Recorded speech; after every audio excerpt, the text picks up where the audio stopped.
As a devoted fan of Lee Child's Jack Reacher series, I find myself utterly captivated by the intriguing characters that populate these pages.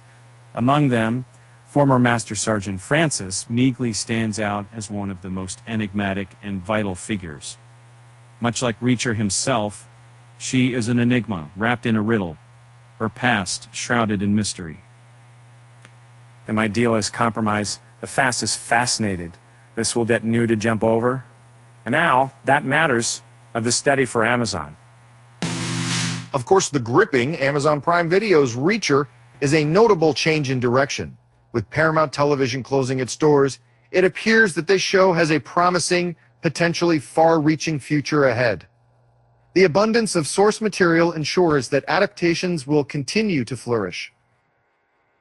It's worth noting that not all of Lee Child's Jack Reacher books lend themselves easily to adaptation, with some being complex in the tone and structure. The first 2 seasons have already demonstrated these differences. If the show endures over time due to its high ratings, it will offer an exciting diversity of characters and storylines.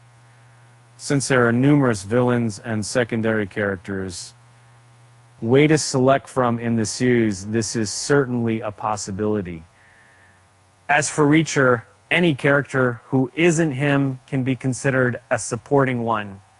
We'll explore the most memorable supporting characters featured across the first 2 seasons. While Season 1's character Oscar Finley embodies integrity as a respected law enforcement officer, his longtime friend Picard stands as his polar opposite. Under the guise of helping out, Picard is actually involved in the very activities that Finley, Reacher, and Roscoe are chasing. In truth, Picard is part of the Kleiner's counterfeiting scheme. Finley summons Picard to safeguard Charlie Hubble, who is the wife of the accountant Paul, who appears to be deceased. Paul had been exploited by the counterfeiting syndicate for their illicit tasks, leading him to go into hiding since then. Now, with KJ Kleiner and Grover Teal, Picard aims to wrap up any remaining matters. His treachery is particularly noteworthy, and Martin Roach's acting effectively conveys it. And in Hoveling, at the heart of the Jack Reacher franchise lies the constant struggle to discern whom to rely on. Reacher operates independently, and his circle of trust is limited to make those he's worked with before, particularly members of the 111th Unit. Occasionally, there emerges a person who appears untrustworthy and creates problems for Reacher, but upon closer inspection, the individual is merely pursuing the same justice as Reacher.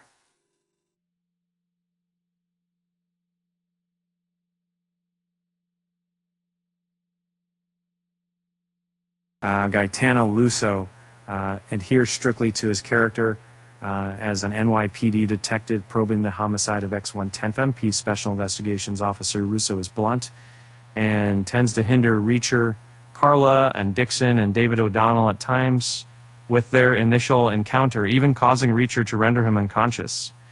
However, over time, the other members of the 110th grow to reluctantly trust him until his investigation ultimately results in his demise. In the beginning, Shane Langston, formerly a detective with the NYPD, moved on to a higher paying position as the head of security at New Age Technologies. Leveraging his background in corrupt law enforcement and connections, Langston discovered a project called Little Wing, a groundbreaking surface-to-air missile system. His plan was to pilfer some of these missiles for sale, but when the 110th became aware of this scheme, Langston felt compelled to start jettisoning them from aircraft. It's intriguing to contemplate how differently Shane Langston might have been portrayed if Rory Cochrane, known for his role in Dazed and Confused, had been cast instead of T2's and Robert Patrick. Although Patrick is more seasoned in playing villainous roles, Cochrane is equally versatile as an actor. As Langston becomes more sensual in Season 2, Patrick effectively brings out his cold-hearted character traits. And from reading Persuader, it's clear that Season 3 might introduce a deceitful main antagonist, much like how Killing Floor set up the first season's Big Bad. However, contrary to popular belief, Grover Teal is not the true villain, despite being the oldest of them all. In a different town, Margrave, Teal holds the title of mayor. However, when the sun sets, he takes on a less honorable role as a significant player in KJ in Kleiner's criminal organization. He may not be this season the main antagonist, but his actions certainly qualify him as a villain. His character, portrayed by Bruce McGill, exudes an icy, insidious charm that is hard to miss. His seniority allows him to manipulate situations and divert attention away from Kleiner's criminal activities. Similar to other individuals on this roster, David O'Donnell was associated with the 110th NP Special Investigations Unit, led by Reacher. Alongside Reacher, Carla Dixon and Frances Neagley, who participated in probing the deaths of his previous co-workers. On occasions, he utilized his legal expertise to aid their investigations.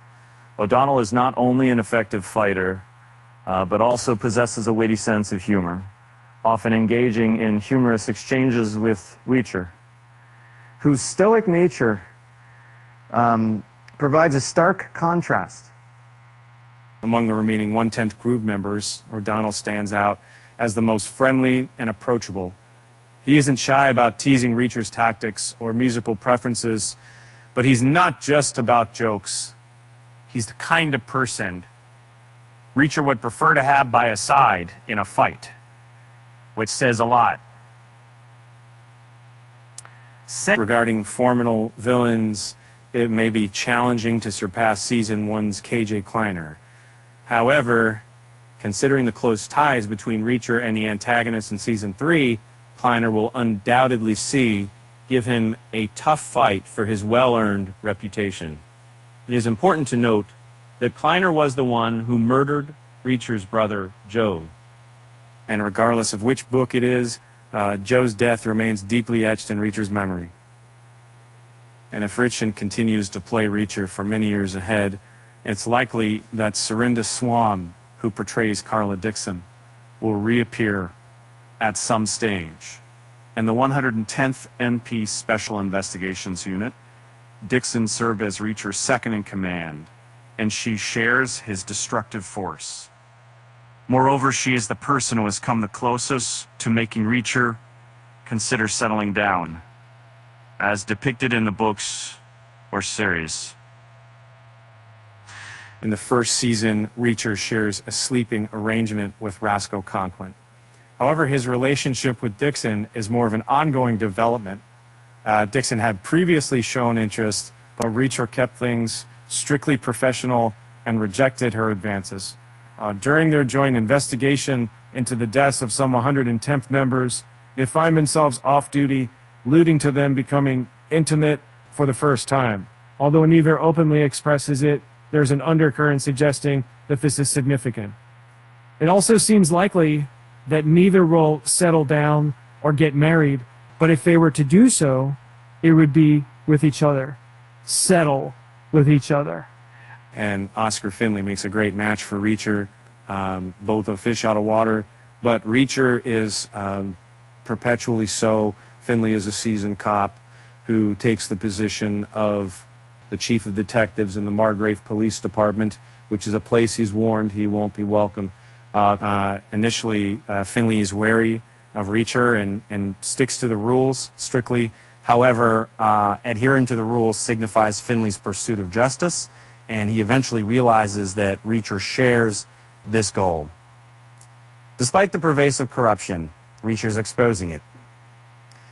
If Finley must endure his towering, burly counterparts' confrontations, it seems to be the unavoidable reality. In Lee and Andrew Child's Jack Reacher series, only a small number of characters recur, but one of them is Master Sergeant Frances Neagley. Reacher doesn't have many close connections, if any at all, but Neagley is an exception. He can rely on her to help him with cases he stumbled upon where some pieces are too die for him to fit together on his own.